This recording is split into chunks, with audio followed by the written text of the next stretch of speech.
Hi, fellow believers. Today I want to talk about the most special person I've ever known. He's a dog, and he's not the most important person I've ever known, because people are more important than animals, because we have spirits, and animals, they have a soul, which is the personality, but they don't have spirits. And I understand that. But he is the most special person I've ever known. He was a dog person, and he still is, because I believe he's in heaven right now. We were together for 11 and a half years, and he was my best friend, and he was my only begotten son for as long as I knew him. And I used to introduce him as my son. And the reason I'm talking about him now is because he passed away at the beginning of February, and he really saved my life more times than one, and in more ways than one. God sent him to me as a beautiful, special gift to heal me and make my life beautiful. And I never had a home of my own until I got this dog, because I had my own apartment to live in. I had lived in several different places on my own, but it was never home. I didn't like being alone. I didn't like being at home. But when I got Max, all of a sudden home became a really great place. And that was one of the things the Lord did to get me out of a sinful lifestyle, because I was constantly seeking somebody to belong to, somebody to give me attention, somebody to love me. So I had to leave my home all the time to go and pursue other relationships. But when I met Max, I didn't need anybody else after that.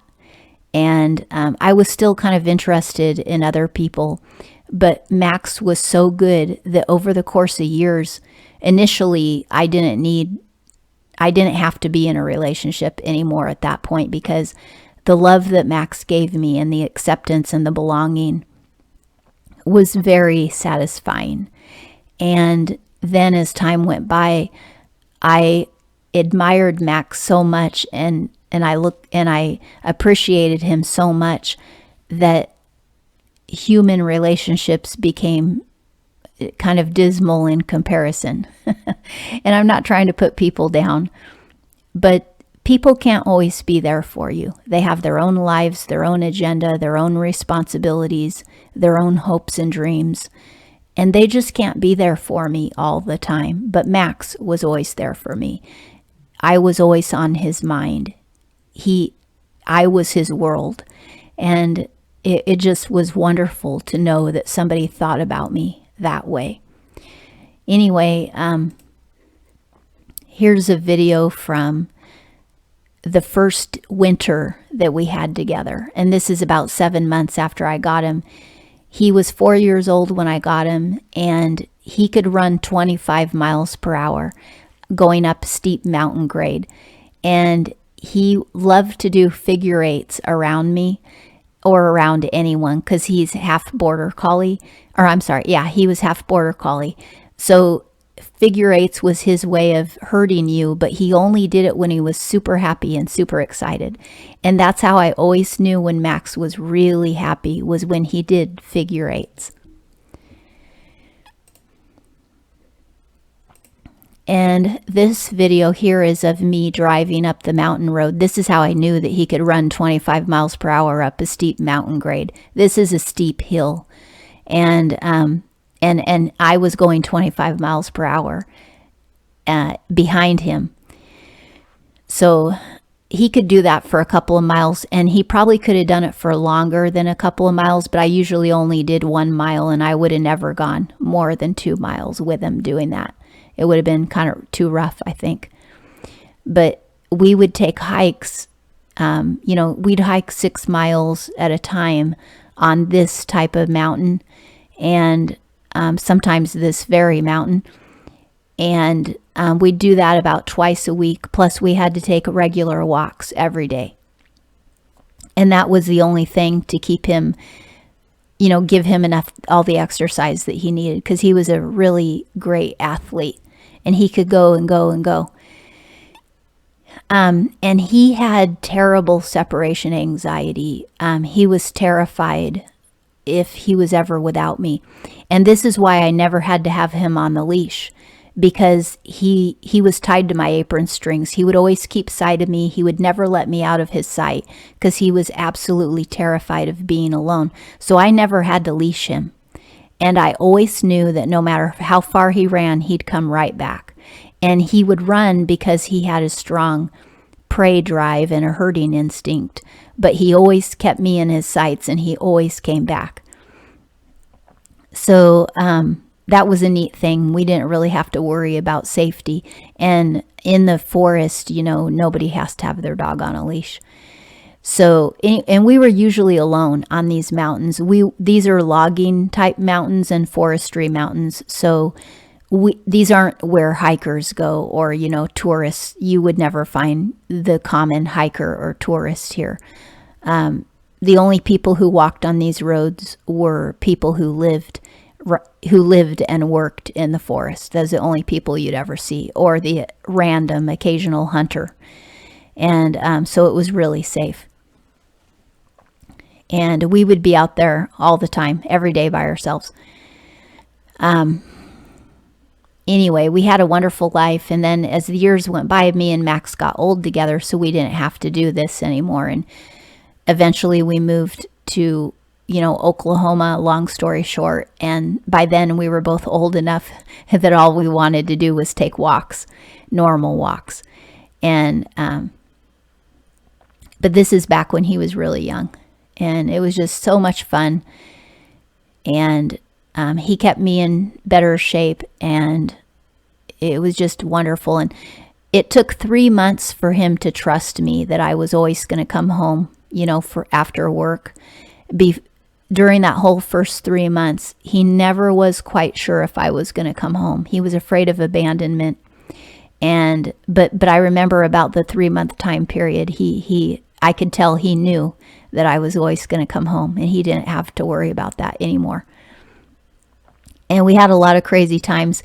He destroyed my apartment one time. He destroyed the inside of my car another time, and it looked like the inside of a gerbil cage. He chewed up all the upholstery, the seat belts, everything, the visor, everything, and even the upholstery on the door. And the reason he did this was because he was trying to escape so that he could go find me, because he was so terrified of being alone that he would try to chew his way out of his prison to go find me. This is at one of our favorite places. It had really neat rock formations at the river that we lived at. And so this is a really good video of him, and it shows you what he looked like when he was young, when he was 4 years old, how beautiful he was, and what a beautiful body God gave him. He's just a really beautiful animal. And I thank God for making the animals so beautiful that we can even enjoy what they look like, let alone their wonderful personalities and all the love that they give us.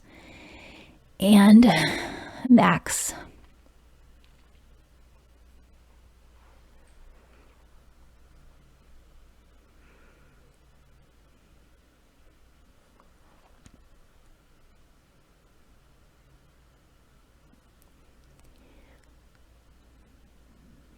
Anyway.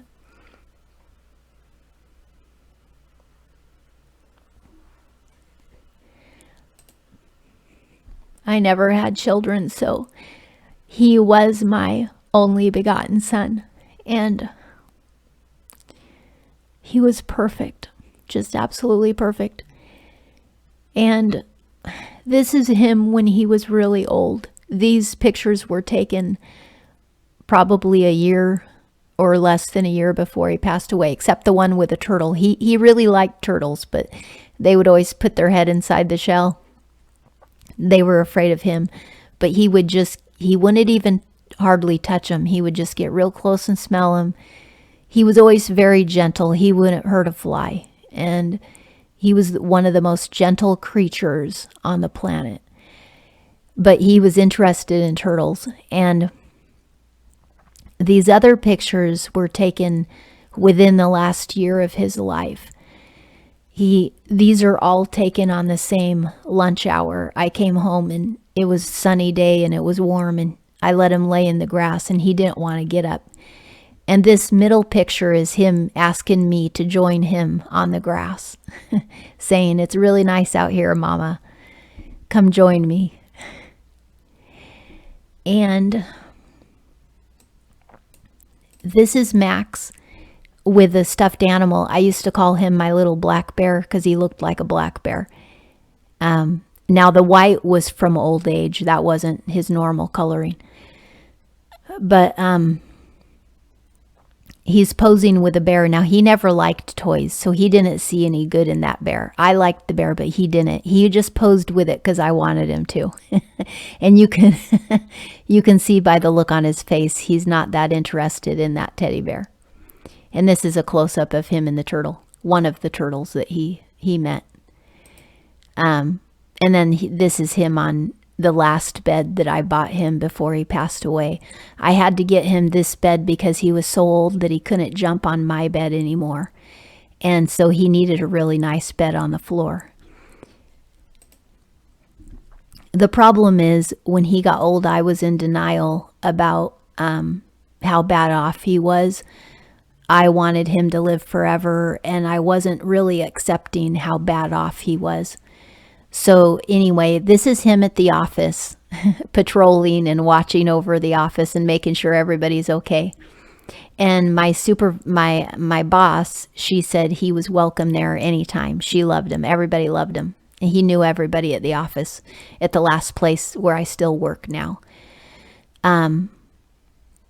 We had a lot of adventures even after he adjusted to, living with me and trusting me and all of that.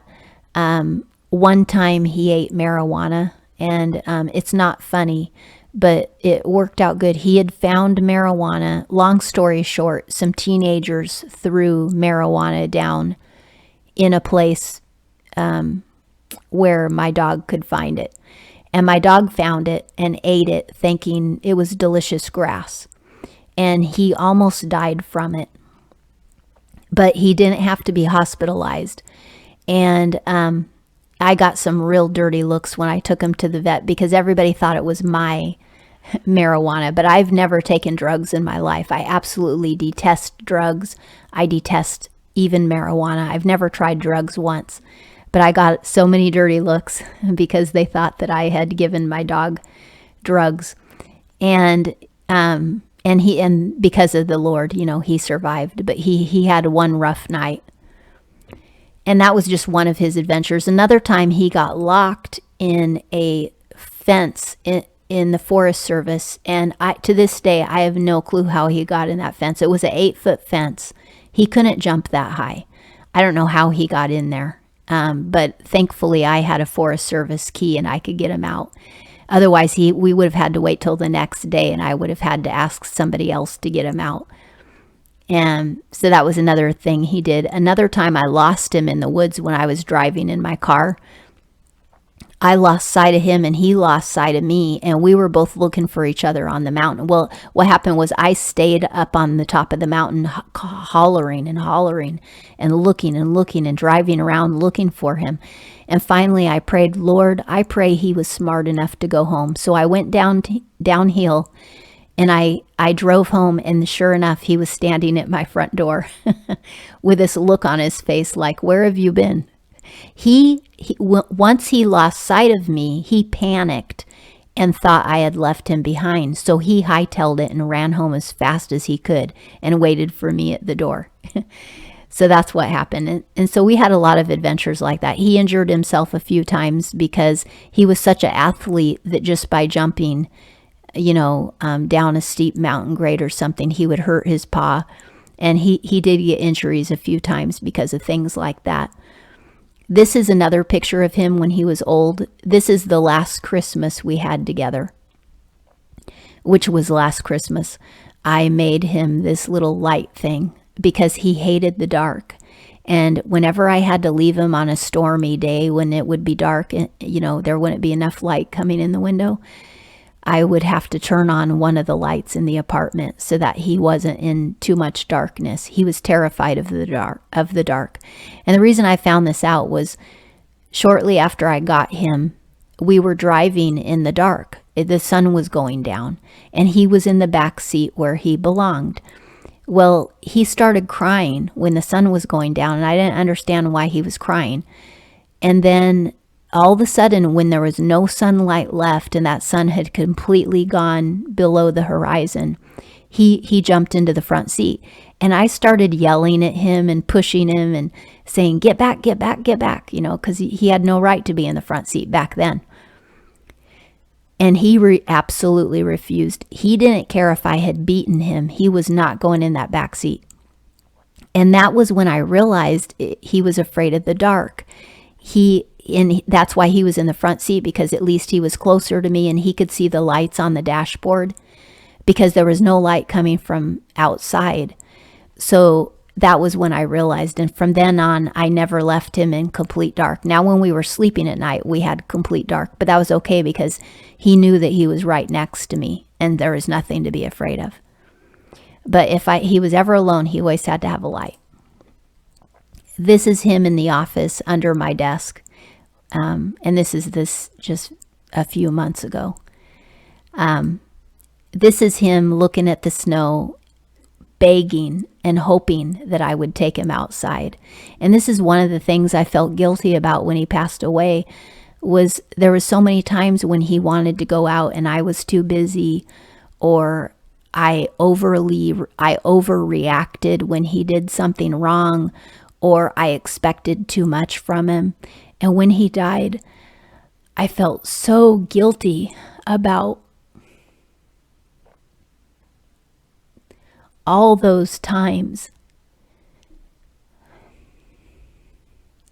when he was being good and he deserved better, But in my ignorance, I just didn't treat him as good as I should have.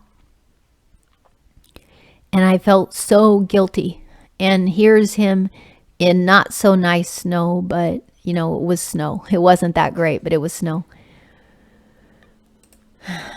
This is a meme that I made right before he died because my last name is Hawk. I made this meme and it means, hawk raises dog. And anyway, that's what our life was like. We were an odd couple, but we loved each other completely. And I'm not ashamed to say that he is the love of my life. And if anybody else thinks that's weird, I think most people understand that. I think very few people would think that that's weird, but if they did, I don't mind. It doesn't bother me a bit because that's just the way it was, weird or not. He was the absolute love of my life. And he's the one person who I trusted 100%. I mean, absolutely 100%. And it isn't anyone else's fault. Like I said, other people have their own life to live. You can't always count on other people, but I could always count on Max. Now, this is us at a tall grass prairie preserve. And in the background, those little brown dots are buffalo. And we were out looking at the buffalo this day. And of course, he absolutely loved buffalo. When we lived in Idaho, he loved the moose that we would see on the road. When we lived in Oregon, we would see cougars on the road all the time, like every single week. And he enjoyed seeing them too. He loved animals. And this is him begging to go out. And I was making him wait. And this is him looking at the buffalo, having a good time. And this is Max, of course, during the last year of his life when he was really old. And sometimes I love it when the sky is dark. I just absolutely love a dark sky. I love stormy skies, cloudy skies, dark skies, fog. anything that causes darkness. I love the drama of a storm. It's so beautiful to me. And so this was a strange, dark morning, and I got some pictures of him. But he was real old in these pictures. God blessed us in the last apartment that we lived in. We were always blessed everywhere that we lived together. But in the last apartment, this is literally our view straight out of our front door. This massive, massive field. This is what we would look out on right beyond our porch. And there was no parking lot to look at. The parking lot was on the other side of the building. And all we saw was this little skinny sidewalk and a huge field that's like a mile long. And God gave that to us for us to enjoy together. And it's so beautiful. This is him laying on the carpet, just being tired.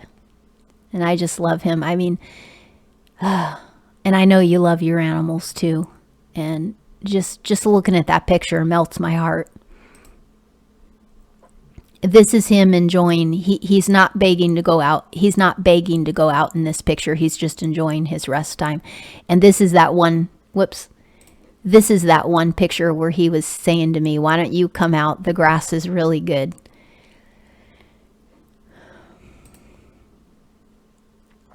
This is him at the office last Christmas, patrolling, making sure everything's okay. Whoops, sorry, I'm messing up my pictures here.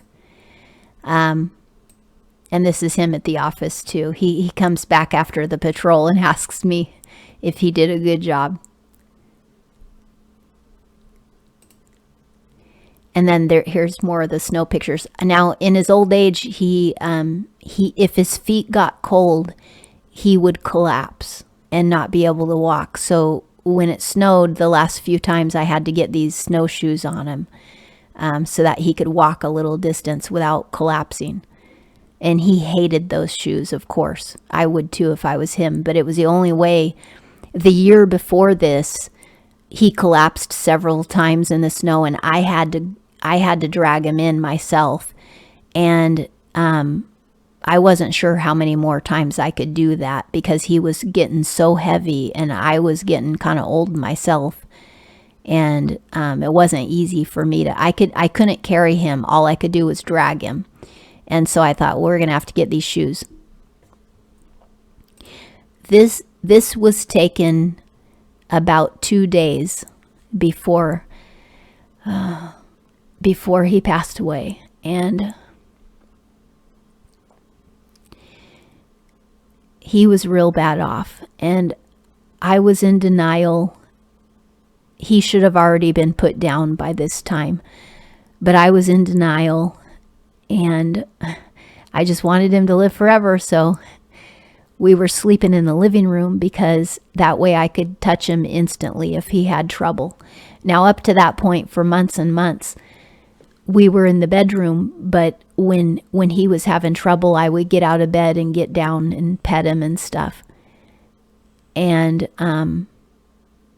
let him out if he needed to go out. But in the very end, he needed help. So he needed comforting so many times during the night. You know, I had a lot of guilt for not being a good enough owner, not being a good enough friend, for putting him down too late. Because on the day that I finally put him down, it was way too late. And I didn't understand that until the vet talked to me, that I had waited too long. Even though the vet didn't say those words, I had the understanding that I had made him suffer. And so that bothered me a lot too. And then also there was the fear of living without him, because how do you live without your best friend? How do you go to the grocery store and all these things? And the loneliness. But to me, it was more guilt and fear. And anyway, I know he's in heaven, and I know Jesus is petting him, and he's meeting lots of wonderful people and animals and having a wonderful time. And I'll be there soon. We all will. This world is going to end real soon. I mean, we'll be surprised how soon. I'm not saying like next week, but this world doesn't have much longer. And but I really do miss him. So I just wanted to share a little bit about him, because he was my whole life for 11 and a half years. And all these years that I've been making YouTube videos and doing the podcast, he was there right by my side, supporting me. And I learned something about him. A mystery was solved that I guess only Max and God knew. I didn't know it because I was in denial about so many things. When I first got Max, I didn't need permission to have him because where I lived, they didn't have any rules about pets. But when I moved to Oklahoma, then I lived in apartments where they had pet rules. And I had to have some sort of proof because he was over 15 pounds. I wasn't allowed to have him unless I could prove that he was a companion animal or something like that. So I went to a doctor and I said, I need, a note saying he's a companion animal. And the doctor says, I got this all taken care of. So he wrote me the letter, and I knew that the letter was going to say that that I'm kind of emotionally unbalanced and she needs her dog, because she's an emotional wacko without her dog. And I was okay with that because I'm like, whatever it takes that we can keep living together, because we're not going to separate, and I need housing. So I never read the letter because I knew it would say that I was like unstable without my dog. So I never read it. And I showed it to 2 different apartment people, and I never read it. And they always said, you have a service dog. And I knew he was only a companion dog and not a service dog. And all these years, I thought that God had made them believe he was a service animal when he wasn't. And so I just accepted it as a miracle from the Lord. Well, after he died, I had to go back to the doctor to get another letter to get another dog. And that's a whole nother story in and of itself. But, so maybe I'll share that another day. But when I went back to the doctor to get an updated letter, it was revealed to me by that doctor that the first letter that was written said that Max was a service animal. So he was a service dog all those years, and I didn't know it. Because I never read the letter. I was in denial, and I didn't think I needed a dog for emotional purposes, although I thought it was my choice to have a dog. But in reality, I did need an emotional service dog. God knew it. Max knew it. The doctor knew it. I was the only one who didn't know it. And that's why he was my son and the love of my life. I really did need him for emotional reasons. I was emotionally handicapped. And now I understand that, and I'm whole now, because when I first got Max, I wasn't whole. I wasn't born again, and I had so much pain in my life when I first got Max. I was in denial about my own emotional state. And Max lived through it all, he put up with all of it, including the denial, and he was just the best friend I ever had, and nobody could ever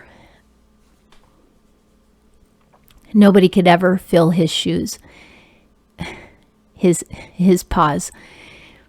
And I just want to thank the Lord for him, because Max did save my life. I forgot to mention the last story that I really need to tell you. There were 2 or 3 other times where Max saved my life. One of them was when we were walking toward a river, and Max has never done this before or since. This was a one-time event. He started scratching the ground, which is what dogs do to show dominance and to show that they're in charge. He was scratching the ground while he walked.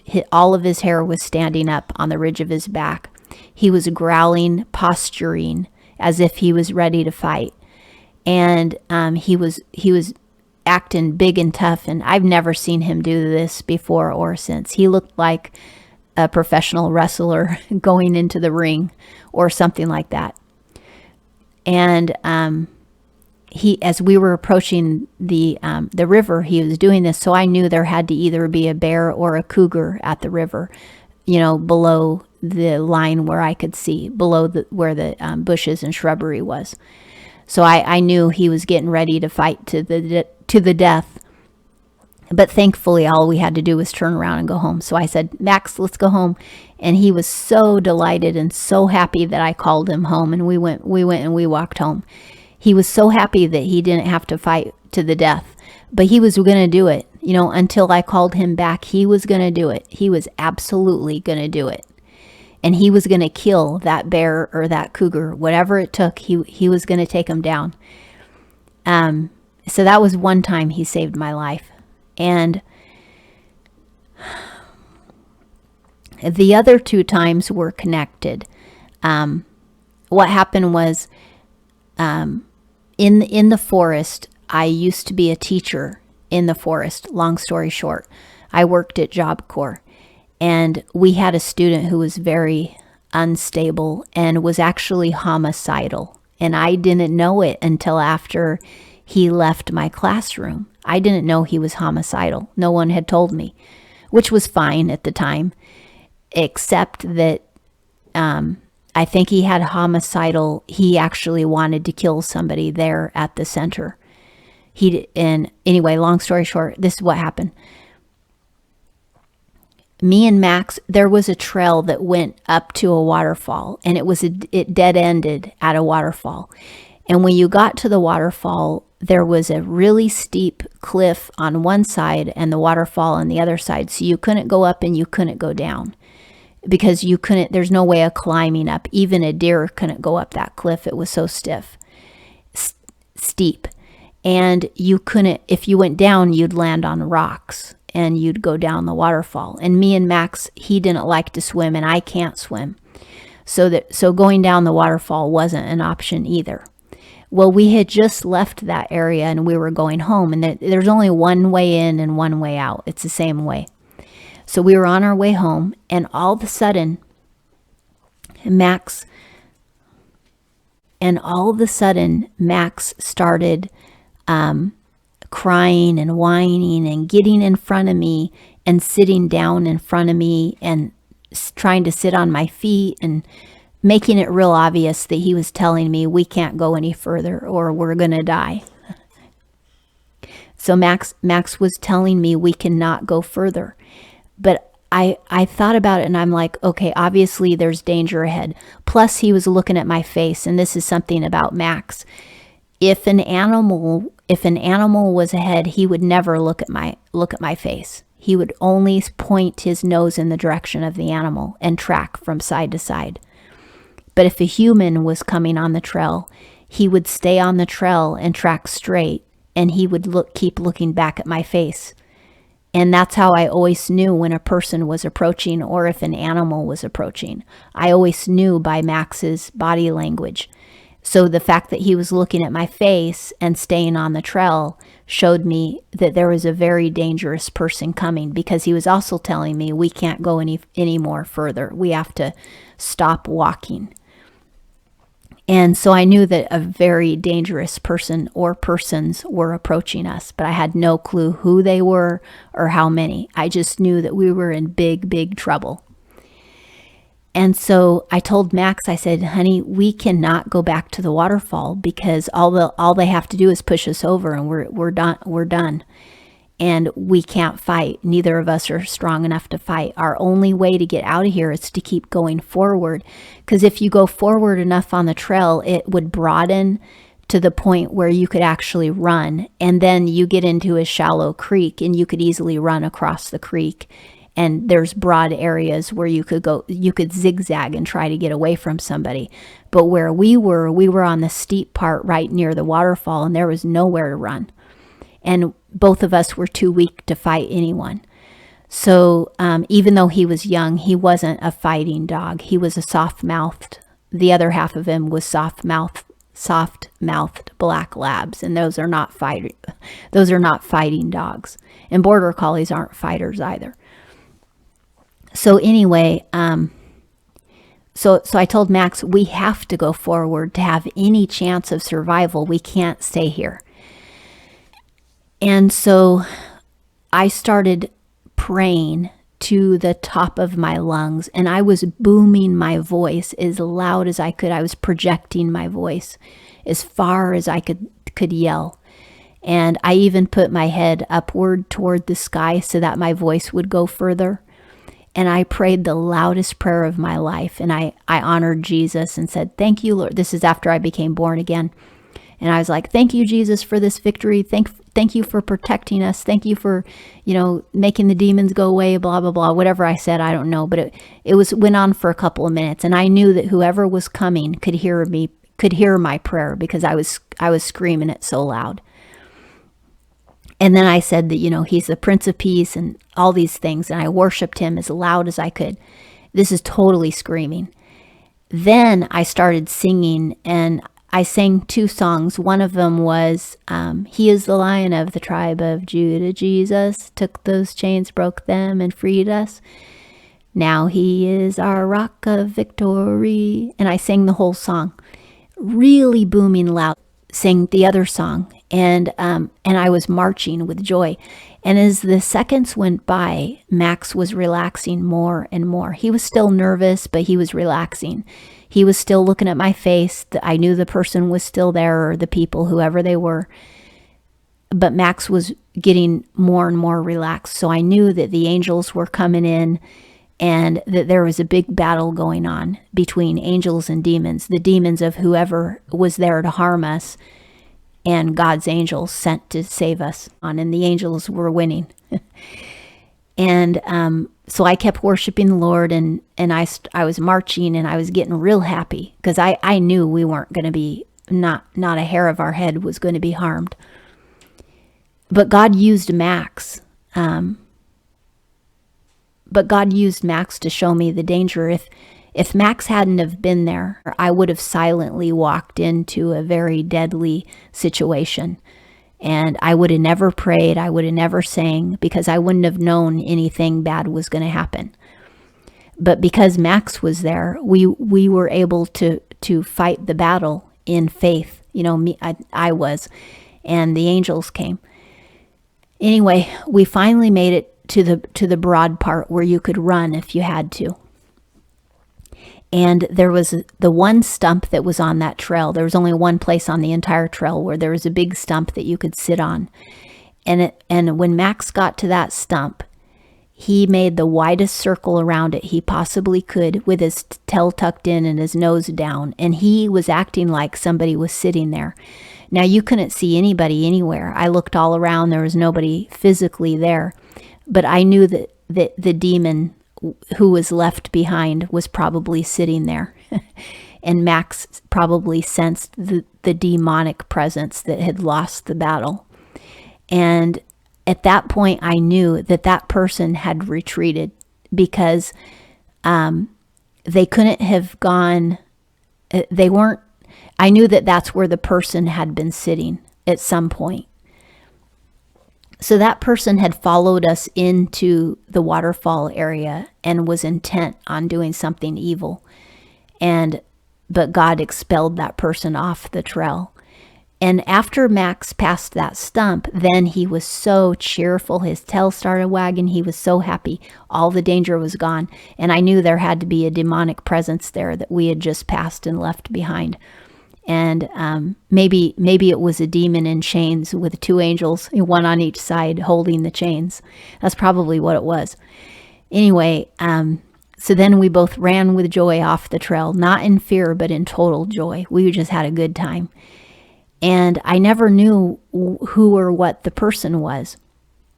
But later on the next week, I found out that, 2 weeks later, we had a similar incident on another trail. And at the end of, Max started acting nervous again and doing the same type of behaviors. And so I started praying out loud again and singing out loud again. It wasn't as intense as the first time, but still he was acting like we were in danger and there was a person coming. So I started praying and singing.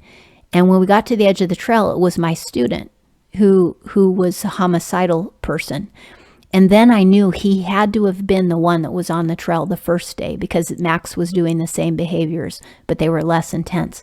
And when we saw him, he was in a very deep demonic trance, because he was a New Ager and he believed in meditation, and he was at the demonic level of meditation where he could probably astral project and who knows what all he was into.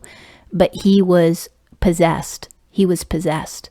And when I saw him at the end of the trail, he was on a little bridge and he looked like he was dead. He literally, I've never seen a live person who looked dead except that one day, that student. And he was a lot bigger than I am. He was at least a foot taller than me and at least 70 pounds heavier than I am. And he looked absolutely dead, the most dead you could ever imagine. But he was sitting on a bridge. And when we got to him, he kind of came out of his trance enough to realize that we were there, and Max was growling at him. And I said, anyway, we had a conversation with him, long story short. And then that's when I knew that he was the one from before. And then later on, my fellow teachers told me that he was homicidal. that the doctor had said he was homicidal. So then I understood perfectly. When we were on the trail the first time and the second time, he was in a deep trance at some point. And probably the first time, those demons were actually prompting him to get up and kill somebody. And maybe he was approaching us and ready to kill. But God intervened and used Max to intervene. So anyway, I just praise the Lord for Max's life. And I believe Max and all the other animals in heaven who have served the Lord, even though they don't have spirits and they didn't know who God was, but he used them to serve him.